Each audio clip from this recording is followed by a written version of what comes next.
저는 30대 중반 남자입니다. 여동생 아이디를 빌려서 글을 씁니다. 이곳이 고민이 있으면 해결된다는 그곳이 맞나요? 저도 심각한 고민이 있어서 인생 선배님들께 조언을 구하겠습니다. 제가 아내를 만난 건 30대 초반이었습니다. 소개팅으로 만난 아내는 누가 봐도 첫눈에 호감이 가는 인상의 호리호리한 체격이었습니다. 단번에 사랑에 빠졌고 성격 또한 좋았고요. 2년 연애할 동안 인생 친구 술 친구하면서 밤에 야식과 함께 술도 많이 먹었는데 늘 변함없는 체중으로 자기 관리도 잘하는 친구라고 생각을 했습니다. 그리고 이제 결혼한 지 1년이 살짝 넘었고 아이는 아직 없습니다. 결혼할 때 집과 가구는 제가 해왔고요. 모아둔 돈도 있었고 집에서 좀 도와주셨습니다. 아내의 친정 형편이 넉넉지 않아 배려 차원에서 뭐 혼수나 그런 자잘구레한 거 안 했고 아내는 그릇 세트 하나 사들고 왔습니다. 하지만 불공평하다고 생각한 적은 없습니다. 조건을 따지고 한 결혼이 아니니까요. 결혼을 하고 난 뒤에 저희 나이도 나이인지라 아이도 빨리 가져야 하고 아내는 살림에 몰두한다고 하여 직장을 그만두고 집에서 집안일을 합니다. 그 당시 상사의 압박이 심해서 스트레스를 많이 받는 것을 잘 알고 있었기에 결혼하고 자연스레 퇴사를 결정하게 되었습니다. 제 월급이 적은 편은 아니나 아이를 키우려면 큰 돈이 드니 적금도 들고 하기엔 살짝 부족하여 아내도 직장을 그만두면 집에서 부업할 거, 요즘 인터넷에 보면 댓글 아르바이트 같은 거 알아봤다며 자기가 부업을 하겠다고 하여 합의로 그만두게 되었습니다. 하지만 지금 현실은 제가 아침에 먼저 일어나 밥도 못 먹고 출근해서 직장까지 차로 1시간 넘게 걸려 도착을 합니다. 전 새벽 6시에 일어나기 때문에 이왕이면 밥을 먹으면 하루가 든든하겠죠. 아무튼 그럼 아내는 10시 넘어 일어나 운구적거리다가 점심으로 배달 음식을 시켜 먹습니다. 날라오는 카드 사용 문자명 쇄서를 일일이 보고 싶지는 않지만 한 달에 20번은 넘게 시켜 먹습니다. 그리고 오후에는 밀린 드라마 다시 보기도 하고 미국 드라마 정주행을 합니다. 어떤 날은 가끔 친구들 만나 백화점 가서 쇼핑도 하고요. 어느 순간 뭐 하나 하고 보면 쇼핑 품목도 주로 중명품급을 삽니다. 옷 하나에 30-50만원 하는 것들을 척척 사오더라고요. 요즘은 전염병 때문에 집 밖에 못 돌아다닌다며 집에 있지만 정작 집에서 하는 거 없는 듯 합니다. 집에서 청소도 안 하고 청소기도 일주일에 한두 번 밀고요. 아내가 머리카락이 길어 바닥이 엉망인데도 로봇 청소기가 바닥을 알아서 민다며 청소도 안 합니다. 심지어 빨래도 저는 양복만 입기 때문에 항상 드라이 클리닝을 시키는데 그런 빨래 해봤자 속옷이랑 본인 옷이랑 수건이 전부인데도 일주일에 한 번을 합니다. 어떤 날은 속옷이 없는 날도 있더군요. 입을 속옷이 없다 불만을 토로했더니 속옷을 10종 세트로 더 사다 놓았다고요. 나 원참 제가 아침에 바빠서 입던 옷을 그대로 두고 나갈 때도 있는데 퇴근하고 집에 와보면 그 옷이 그 자리에 그대로 있기도 합니다. 이런 일상적인 것도 엉망인데 세세한 것을 따져보면 정말 집이 과간일 때도 많습니다. 화장실 청소는 한 달에 한 번 하는 것 같기도 하고 늘 냄새가 나고요. 냉장고에서 뭐 좀 먹으려고 꺼내면 전부 유통기한 지난 것뿐입니다. 미국 드라마 보면서 흘린 과자 부스러기 휴지 등등도 그대로 소파에 누워 집에만 가면 스트레스가 쌓입니다. 그리고 저녁엔 제가 퇴근을 하면 인터넷으로 시킨 반찬 몇 가지랑 국은 비비고나 오뚜기 같은 데우기만 하면 되는 음식으로 먹고 햇반도 엄청 자주 먹습니다. 솔직히 냉동식품 정말 싫어합니다. 아내가 요리를 잘하지 못하는 건 알았지만 이렇게 냉동식품이나 즉석식품 아니면 아예 집에서 요리를 일절하지 않습니다. 요리하고 나는 냄새가 싫어서 안 한다고 말은 하는데 그 냄새보다 청소 안에서 나는 냄새가 더 심할 것 같습니다. 이러다가 온몸에서 환경 호르몬이 나올 것만 같아요. 또 그렇게 보니 아내는 결혼 전에 평범한 몸매였는데 지금은 1년 사이에 20kg가 조금 안 되게 쪘습니다. 그래서 조금이라도 외모에 대한 이야기가 나오면 정색하고 예민해지기도 합니다. 지난번에는 맞는 옷이 없어서 옷을 사러 가야 한다길래 새 옷도 좋든 살을 조금 빼보는 게 어떻겠냐라고 정중히 말했다가 칼 맞을 뻔했습니다.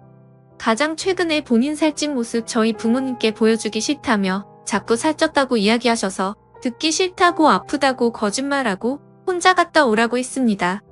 솔직히 아버지 생신인데 서운했습니다. 저는 정작 장인 장모님 생신을 가장 큰 행사로 여길 정도로 신경 쓰는데 고작 다녀오는 것조차 싫다고 하니 핑계로 느껴지기도 하고 실제로 살 때문에 그렇다 할지라도 그럼 살을 좀 빼지 싶은 생각마저 들더라고요.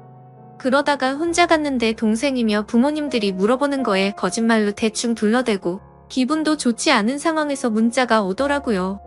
음식 좀 많이 좀 싸오라고, 오늘은 냉동식품에서 벗어나 보자. 그러면서 해맑게 특히 산적이랑 돼지갈비 꼭 싸오라고 하더군요. 솔직히 정 떨어졌습니다. 이렇게 스트레스가 쌓이다 보니 이혼 생각이 솔직히 일주일에 두세 번은 들지만 제가 이렇게 책임감이 없는 사람이었나 싶기도 하고 이겨내보고 싶은데 집에서 청소도 안 하고 빨래도 안 하고 운동도 안 하고 배달 음식만 시켜 먹고 제가 운동하라고 헬스장 PT를 6개월째 끊어줬는데 띄엄띄엄 가더니 어느 순간 중고와입으로 회원권을 팔았다군요. 노력도 안 하는 모습이 싫더라고요. 진짜 요즘 너무 정 떨어지고 각방 쓴 지도 오래됐습니다. 일 끝나고 집에 오면 한 번씩 아내가 관계 요구하는데 솔직히 하기 싫습니다. 이렇게 몇 번 거절했더니 여자 생겼냐며 울면서 의부증까지 생겼습니다. 핸드폰을 저 잘 때 들어와서 확인도 하고 가요. 한 번이라도 본인 모습을 보았으면 좋겠는데 말이죠. 제가 단지 변해버린 아내의 체중이나 외모 때문에 이러는 게 아닙니다. 본인도 어떤 노력하는 모습을 보여줬으면 좋겠다는 겁니다. 이렇게 살다간 아이도 못 가질 것 같고 그동안 모아둔 돈도 없습니다. 맨날 시켜먹고 500 벌어오면 지출이 500입니다. 진짜 이럴 땐 어떻게 해야 아내를 바꿀 수 있을까요? 결혼 전 아내는 예쁘고 성실했으니 그 모습을 다시 찾고 싶습니다. 후기 일단 댓글은 읽어보니 참 제가 이렇게 느끼는 게 정상이구나 싶기도 하고 아내가 보면 속상할 것 같기도 하고 마음이 참 싱숭생숭했습니다. 그렇지만 보여주는 게 맞고 스스로 문제를 알아야 하는 게 맞기에 용기를 내어 글을 올렸다고 말하고 댓글을 보여줬습니다. 처음에는 정 떨어진다는 등 격한 표현은 지워볼까도 생각했었는데 그냥 현실을 자각해야 할 것 같아서 그대로 보여줬습니다. 처음엔 이런 걸 왜 써서 자기를 욕먹이냐고 화를 내고 서운해서 울더니 댓글을 어느 정도 읽고 나서는 자기가 잘못했다고 합니다.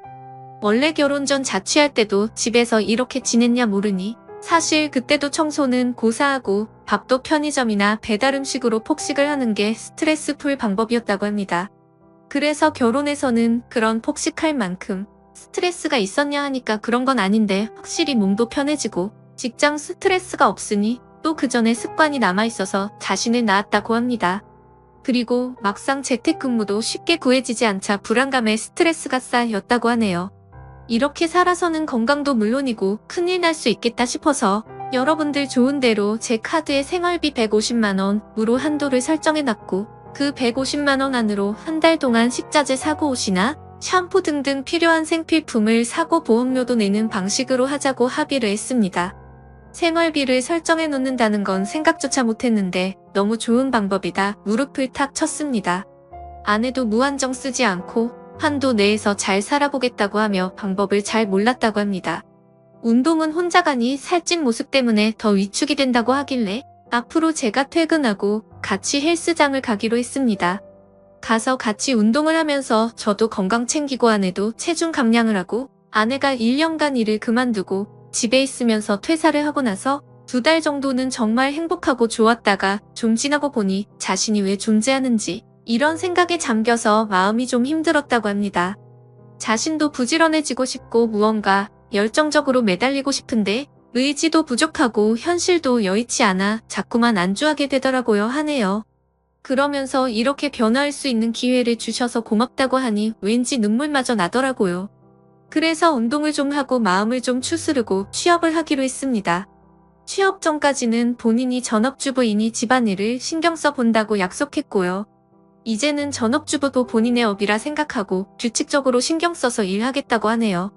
아침은 제가 일찍 나가고 그러니 저도 이 부분에서 굳이 자는 사람 일찍 깨워서 밥 차리라고 하기도 싫고 그래서 저녁을 아내가 차려주기로 했습니다. 아침은 저녁에 먹고 남은 거나 밑반찬을 두면 제가 차려 먹기로 했고요. 주로 아침 메뉴는 가벼운 것을 먹기 때문에 저도 큰 불만은 없을 것 같아요. 빵을 미리 사놓아도 되고요. 이혼하라는 말이 가장 많았는데 사랑하는 사람이고 제가 좀 더 힘들더라도 아내가 반짝였던 시절처럼 다시 돌려놓고 싶습니다. 저 역시 이혼 생각 많이 했지만 열심히 노력해보겠다는 사람 먼저 내치고 싶지는 않습니다. 외적인 부분 때문이 아닌 내면으로 아름다웠던 사람이었던지라 안타깝고 속상한 마음이 큽니다. 사실 이걸 보여주면 아내가 엄청 화내고 끝을 볼 수 있겠다고 생각을 했는데, 그런데 아내가 그래도 본인 문제를 정확히 알고 진심으로 사과하며 고치려고 같이 계획도 짜고 진솔하게 이야기하는 모습을 보고 저도 언제 그랬냐는 듯 다시 정이 샘솟습니다. 참 고맙고 기특하고 한번 믿어보기로 했고요. 그래도 저는 참 기분이 좋네요. 그래도 여러분이 아니었으면 이렇게 좋은 방향으로 생각하지 못했을 것 같습니다. 운동을 같이 하고 더불어 식이 조절까지 한 지 일주일 되었는데 3kg 빠졌다고 소녀처럼 좋아하네요. 다시 제 인생에 한 줄기 빛이 생기는 기분입니다. 감사합니다. 다들 행복하시고 날 추워지는데 감기 조심하세요. 베스트 댓글입니다. 보기만 했었는데 댓글을 달아봅니다. 후기 글 보니 조언도 충분히 듣고 서로 의견 조율도 하시고 좋게 풀리신 것 같아서 저는 부인도 남편분도 그냥 응원하는 마음으로 보게 되네요. 인내하고 같이 상황 바꾸려고 해보는 남편분도 대단하고 내심 서운한 마음도 있었겠지만 반성하는 부인도 대단하다고 생각합니다. 부인 여기 있는 조언들 새겨 들으시고 제대로 반성하셔서 지금까지는 이래저래 아파서 살도 20kg 찌고 그랬지만 내가 선택한 아내 한다면 하는 여자라는 거 한번 보여주세요. 남편 신뢰도 되찾고 행복한 결혼 되시길 바라겠습니다. 감사합니다. 다음 사연입니다. 안녕하세요. 저는 얼마 전에 결혼한 새댁입니다. 저는 오늘 저희 친정과 저희 시댁 얘기를 좀 해보려고 합니다. 저희 친정이나 시댁이나 어이없는 사연이 있어서 어느 가정 얘기부터 해야 하나 싶네요. 가족 간의 신뢰가 깨지고 믿음이 사라지니 남보다 못하다는 것을 실감했습니다. 남이야 속일 수도 있고 안 보면 되지만 이런 엄청난 일은 가족은 이러면 안 되는 거 아닌가 싶어요. 몇십 년을 비밀을 숨겼으니 그 배신감은 이루 말할 수가 없습니다. 저희 가정사도 기가 막히고 저희 시댁 얘기도 기가 막혀서 말입니다. 일단 제가 두 가정의 문제를 말하기에 앞서 제가 신랑과의 만남부터 얘기를 시작해 볼게요. 저는 결혼이라는 거에 전혀 정말 관심이 하나도 없던 사람이었습니다. 저는 한부모 밑에서 자랐는데 그래도 전혀 불행하지 않았고 행복했어요. 아버지 없이 엄마랑 살았는데 단둘이 산 건 아니고 외할아버지와 외할머니, 삼촌들 이렇게 같이 살았어요. 삼촌들이 워낙 저를 많이 챙겨주셔서 아빠의 빈자리는 전혀 느끼지 못했던 것 같아요. 어릴 적 학교에서 하는 운동회도 삼촌들이 다 참석해줬어요. 아빠랑 하는 놀이도 빠짐없이 와줬기 때문에 저는 친구들이 아빠가 없는 줄 몰랐어요. 간혹 한두 명이 왜 아빠를 삼촌이라고 부르냐고 놀려대는 애들도 있었지만 굳이 대꾸하지 않았던 것 같네요. 그렇게 유년 시절을 아무 탈 없이 보냈고 청소년기도 사춘기란 거 없이 무탈하게 잘 보냈는데 성인이 되어서 어느 정도 나이가 찼을 때 집에서 결혼 얘기가 나왔는데 무관심이었어요. 결혼에 대해 엄마의 영향이 전혀 없다고는 말을 못하는 게 어릴 적 엄마를 보면 혼자 지내시는 모습을 보니까 꼭 결혼을 해야 하나 싶었던 것 같아요. 그리고 엄마는 재혼도 하지 않고 저만 바라보고 사셨어요. 그래서 더 엄마와 함께 끝까지 함께하면서 친구가 되어주고 싶었던 것 같습니다. 엄마는 저와 얘기하고 같이 있으면 행복해 하셨거든요. 그런데 뜻하지 않게 저에게 저의 난구님이 온 거죠. 사랑하는 사람이 생기니까 엄마에게 죄송하게도 결혼이 하고 싶더라고요. 저는 신랑과 결혼을 결심하게 된 계기도 어찌 보면 신랑의 가정 환경이 한몫했어요. 너무 행복해 보이고 가족 간의 사랑이 느껴졌어요. 그리고 무엇보다 아버님이 자식들을 사랑하는 모습이 인상 깊었어요. 아버지 없이 자란 저는 그 모습을 보고 아버지란 저런 분이구나 라고 느꼈어요. 한없이 주기만 하는 모습에 반했거든요. 신우 한 명이 있는데 아버님이 다 큰 딸인데도 예뻐서 어쩔 줄 몰라 하더라고요. 많이 부러웠습니다. 저도 나름 삼촌들한테 받은 사랑이 있는데도 느낌이라고 해야 하나 뭔지는 모르겠는데 다른 것 같았어요. 이런 가정이면 나도 행복하겠구나 싶었습니다. 그리고 시어머니도 사업을 하신 분이라 그런지 화통하시고 시원시원하셨어요. 그리고 결혼 전까지는 몰랐는데 나중에 결혼하고 보니 엄청난 부자인 것도 알게 되었네요. 그냥 잘 사는 집 정도라고 알고 있었는데 제가 생각했던 것보다 더 잘 살더군요. 그런데 저야 어렵게 자라서 그런지 돈에 큰 욕심은 없어요. 그냥 굶어 죽지 않을 정도의 돈만 있으면 된다는 생각을 가지고 있는 사람이라 시부모님이 부자라고 해도 크게 관심이 안 가더라고요. 저도 일을 하고 있고 신랑도 열심히 살고 있으니까 관심 없었어요. 그리고 저희 돈이 아니고 시부모님 돈이니까요. 나중 일은 미리 고민하는 성격이 아니라서 부자라고 해도 그냥 그렇더군요. 그런데 부자인 것 때문에 일이 생기기도 하더군요. 아버님의 엄청난 사건이 화근이었죠. 그런데 저는 그 사건이 터지기 전까지는 아버님이 너무 좋았어요. 왜냐하면 저희 아버지는 바람기가 다분한 분이셨거든요. 그러니까 책임감도 없고 완전 바람둥이셨죠. 엄마 말에 의하면 싸질러 놓고 책임이라고는 하나도 없는 사람이라고 어릴 적 귀에 딱지가 않도록 들었던 말입니다. 아버지는 제가 3살 때쯤 바람이 나서 집에 들락날락하다가 아예 집을 나가셨다가 제가 7살 때쯤 한번 외갓집에 오셨던 기억이 있어요. 그래서 제가 아버지 얼굴을 잘 기억 못하는 것은 초등학교 입학 전 한두 시간 함께 짜장면 먹은 기억밖에 없었기 때문입니다. 하도 집에 없다 보니까 사진을 같이 찍은 것도 없고 엄마와 아버지 결혼 사진도 있었지만 엄마가 제가 4살 때쯤 결혼 사진 다 지져서 불태워버렸다고 하더군요. 그리고 저랑 엄마 할머니와도 같이 살다가 아버지가 바람나서 집에 오지 않자 엄마는 저를 데리고 집을 나와버렸다고 해요. 그래서 저는 어릴 적 외할머니, 외할아버지, 엄마, 삼촌들 이렇게 같이 살았었어요. 저는 어릴 적에 너무 충격적이어서 기억에 생생하게 남아있는 사건이 하나 있습니다. 아버지는 몇 년 만에 집에 왔다가 엄마랑 제가 친할머니랑 살고 있지 않다라는 것을 알고 외가로 저를 만나러 찾아왔다고 해요. 엄마는 저를 절대로 보여주지 않겠다고 했는데 아빠가 엄마 모르게 찾아와 저를 데리고 짜장면을 사주게 되었다고 하더군요. 엄마는 저를 잃어버린 줄 알고 동네에서 난리가 났고 나중에 아버지가 저를 데리고 갔다는 동네 사람들 말을 듣고 가게에 찾아와서 엄마가 난리를 폈던 기억이 있어요. 그때 당시 삼촌들도 같이 왔었는데 아버지를 마구 때리고 가게 안이 아주 난리가 아니었어요. 아버지 당신이 100번 잘못해서 그런지 맞고만 있었던 걸로 기억에 있네요. 그때 당시에는 가족 간의 폭행이라는 게 지금처럼 강하게 처벌하던 때가 아니었어서 삼촌들도 아버지를 마구 때렸던 것 같아요. 삼촌은 아버지를 어떻게든 만나게 되면 밟아버린다고 노래를 불렀는데 그때 정말 원 없이 밟아버린 것 같았습니다. 그래서 저는 아버지 얼굴보다 아버지가 죽도록 얻어터진 기억밖에 없어요. 삼촌이 아버지한테 2번 다시 나타나면 그땐 가만두지 않겠다고 말을 해서 이혼하고 그 이후로는 한 번도 저를 보러 오지 않았다고 엄마한테 들었는데 나중에 아버지를 만나게 되면서 알게 된 것은 아버지가 저를 한번 보고 나서는 계속 아른거려서 먼 발치에서라도 저를 보기 위해 1년에 10번 정도는 왔었다고 말을 하더군요.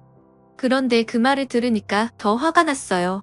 이제 와서 그게 무슨 소용이고 뭘 어쩌라는 것인지 그리고 왜 이제서야 나타난 것인지 너무 미웠어요. 그리고 더 어이없는 것은 그동안 아버지는 결혼을 4번이나 했다고 들었기 때문입니다. 듣고도 믿어지지 않는 얘기였어요. 저희 엄마가 첫 번째 부인도 아니라고 하는 거예요.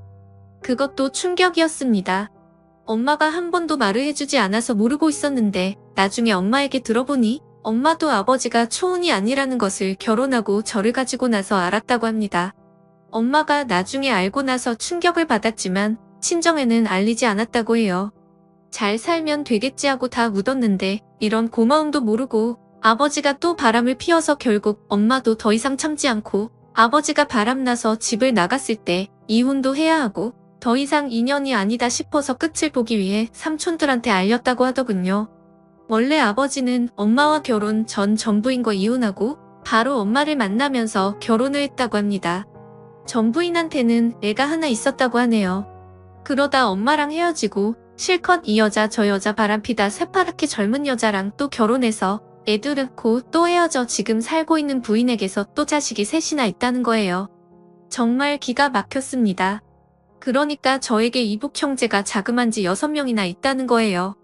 저는 원하지 않은 이복 오빠가 1명 있고 나머지 어린 이복, 동생이 5명이나 있다는 말에 기절하는 줄 알았네요. 헐이라는 이런 말을 이럴 때 쓰는가 봅니다. 아버지한테 저는 왜 알고 싶지도 않은 그런 얘기를 하냐고 따지고 물었어요. 아버지 한다는 말이 자기도 혼자라서 외로운데 저랑 이복 오빠가 혼자라 걸린다는 그런 말을 하더군요. 걱정 붙들어 매라고 했습니다. 그런 이복 오빠나 동생 없어도 하나도 외롭지 않다고 하니까 또 어이없는 말을 하는데 인간 같지 않았어요. 아니 어떻게 인생을 저렇게 살았는지 이해가 안 됐습니다.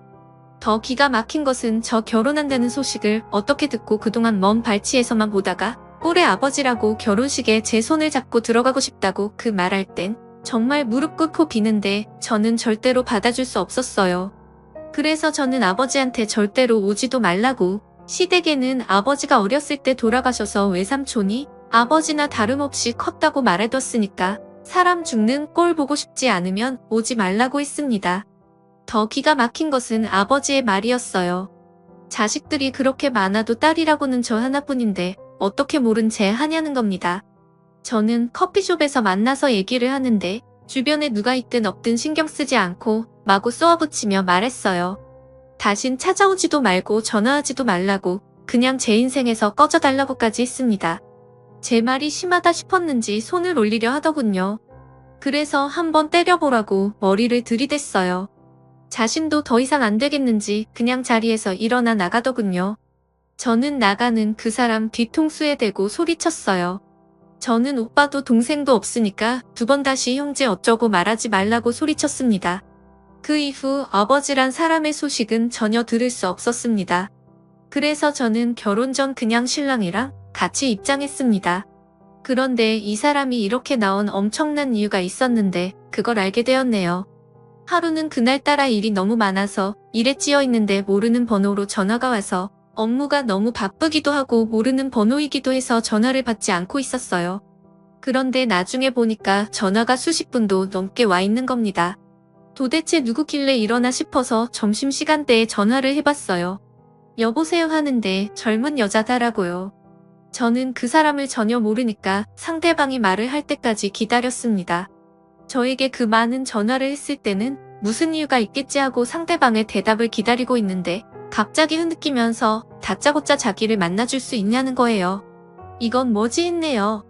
도대체 자기가 누구인지도 밝히지 않고 다짜고짜 만나달라는 말에 저는 전화를 잘못 거셨어요 하고 그냥 끊어버렸어요. 괜히 기분이 좋지 않았거든요. 그런데 다시 그 번호로 전화가 오더군요. 다시 받을까 하다 받지 않았더니 문자 하나가 오더군요. 문자에는 제 아버지의 아내라고 하면서 꼭 만나 뵙길 바란다는 문자였습니다. 저는 이 여자가 지금 같이 살고 있는 여자구나라는 생각이 들더군요. 저는 일하는 내내 많은 고민을 했습니다. 도대체 이 여자가 왜 나를 만나려고 하는 걸까? 많은 생각을 해도 답이 나오지 않더군요. 저는 그 문자를 받고 답도 주지 않고 일주일 동안 고민을 했습니다. 그런데 퇴근하는 길에 전화가 걸려왔어요. 저는 순간 번호를 보고 받을까 말까 고민을 하고 있는데 제 앞에 젊은 여자가 전화기를 귀에 대고 저를 향해 걸어오더군요. 제가 전화를 받지 않자 그 여자가 전화를 끊더니 저에게 인사를 건네더라고요. 아버지랑 같이 살고 있는 사람이라고 하면서 같이 얘기 좀 하자고 하는데 제가 그 여자랑 할 얘기가 뭐가 있을까 싶어서 거절했습니다. 같이 마주 앉아 할 말 없다고 하고 그 여자를 뒤로 하고 가려는데 갑자기 제 팔을 잡더니 도와달라고 하는 겁니다. 지금 저희 아버지가 간암이다고 하는 거예요. 그래서 저보고 검사를 해달라는 부탁을 하러 왔다고 하더군요. 참 할 말이 없더군요. 저는 그 여자가 잡은 팔을 뿌리치면서 도와줄 마음 없고 나한테 아버지란 사람 없다고 하고 단번에 거절했어요. 그러자 그 여자 제 앞에 무릎을 꿇더니 아이가 셋이나 있다면서 제발 도와달라고 하는 겁니다. 순간 아버지라는 인간이 있다는 게 너무 싫었어요. 저는 이 여자한테 저도 임신 준비하고 있어서 절대로 못해주고 검사 꿈도 꾸지 말라고 하면서 뒤돌아서는데 이 여자 저한테 달려와 제발 부탁한다고 매달리더군요. 그러면서 오빠라는 사람한테 찾아가서 부탁했는데 그 이복 오빠도 모른다고 했다고 저한테 부탁한다고 매달리더군요. 저는 모르는 일이라고 지금까지 남처럼 살았듯이 앞으로도 그렇게 살자고 하고 저는 땅바닥에 주저앉아 울고 있는 여자를 뒤로하고 택시를 잡아타고 그 자리를 떠났어요. 가만히 보니까 아버지라는 사람 제 결혼이 문제가 아니고 반 때문에 내 앞에 나타난 건 아닌가 싶더군요. 행여나 자기가 못 준 사랑 주울 때가 되니까 결혼식 때나 손잡아 주려고 나타났는지도 모르겠지만 이건 아닐 거라고 생각하고 싶어요. 저는 이렇게 어마어마한 고민이 생기게 되었습니다. 제가 어떻게 해야 할지 모르겠습니다. 저는 이 고민으로 미쳐버릴 것 같아요. 그런데 안 좋은 일은 겹쳐서 온다는 말이 있는데 이제부터 아까 말씀드리지 못한 시댁 얘기를 해볼게요. 저희 시댁에 대형 사고가 났습니다. 제가 그렇게 부러워한 저희 시댁에 엄청난 일이 생긴 겁니다. 아버님을 너무 좋아했는데 저희 아버님도 저희 아버지와 별 다를 게 없다는 걸 알았습니다. 바로 아버님이 어머님을 만나기 전에 여자가 있었는데 저희 어머님 쪽이 워낙 잘 살았던 부잣집이라 시아버지는 그 여자를 버리고 어머님을 선택해서 결혼까지 했다고 해요. 그 여자는 아버님이 결혼을 하고 나서 아이를 가진 것을 알고 혼자서 몇 년을 키우다 생활이 어려워지자 아버님을 찾아왔다고 합니다. 아버님은 가정을 깨고 싶지 않아서 그 여자와 아들 뒷바라지를 해주는 조건으로 숨어서 지내라고 했다고 해요. 그래서 그 여자는 정말 숨어서 지냈다고 하는데 이게 있을 수 있나 싶었어요. 그 여자라는 분이 워낙 순진해서 아버님 말을 들어왔었다고 하더군요. 그렇게 어머님 모르게 보살펴왔는데 신랑의 이복형이 그 사실을 모르고 살다가 이번에 자기 아버지에 대해 알게 되면서 저희 시댁에도 밝혀지게 되었네요. 이게 가능한가 싶었어요. 어쨌든 문제는 그 아들이란 사람이 학교 때도 성인이 되어서도 속을 썩여서 아버님이 그 아들 모르게 그리고 계속 어머님 모르게 뒷수습 다 해오고 있었는데 결국 남편의 이복형이 모든 걸 알고 어머님 앞에 나타난 거예요. 신랑의 이복형이 아버님에 대해 알게 되면서 아버님은 가족들 모르게 혼자서 수습해 보려고 그 아들한테 조금만 더 기다리고 있으면 어느 정도 재산을 떼어주겠다고 약속을 했는데 아버님이 얘기한 재산이 자기 성에 안 차기도 하고 아버님이 자꾸 미루니까 그 남자는 기다리지 못하고 더군다나 시아버지 쪽이 부자라는 것을 알고 더 많은 욕심을 부리고 법도 없이 어디서 들은 것은 있었는지 이복형 제도 법률상으로 상속 권한이 있다고 하면서 어머님 앞에 나타난 거죠. 그런데 아주 어리석은 짓을 하고 만 겁니다. 그 많은 재산은 다 어머님 앞으로 되어 있거든요. 아버님은 어떻게 해서든 어머님 꼬셔서 재산을 빼돌려서 그 아들한테 주려고 했던가 봐요. 어머님도 그 일이 있기 전에 진짜 아버님 앞으로 어느 정도 재산을 돌려놓으려고 했는데 그때 신랑의 이복형이 나타난 겁니다. 아주 타이밍을 잘 맞춰줘서 말입니다. 이렇게 해서 저희 시댁에 한바탕 난리가 났습니다. 그 남자는 아버님을 협박하고 어머님도 협박하고 거기다 저희 신랑과 시누이까지 협박을 했어요. 어머님은 아버님과 이혼을 하려고 했지만 재산 분할이라는 게 있어서 그냥 이혼하지 않고 별거로 들어갔어요. 시아버지도 나중에는 법으로 가겠다고 했지만 애지중지하던 하나뿐인 딸이 결혼식을 앞두고 있었고 어느 누가 봐도 아버님이 불리한 싸움이었어요. 저희 친정아버지와 저희 시아버지 정말 남자가 뭔지 가만히 보면 이런 남자들이 벌렸고 뒷감당은 여자 몫인 것 같아요. 왜 남자가 치울 쓰레기를 왜 여자가 해야 하는지 답답하네요. 너무 답답한 마음에 누군가에게 털어놓고 싶어 이렇게 글을 쓰게 되었습니다. 시댁에 이런 일을 겪으면서 엄마가 하던 말이 생각나네요.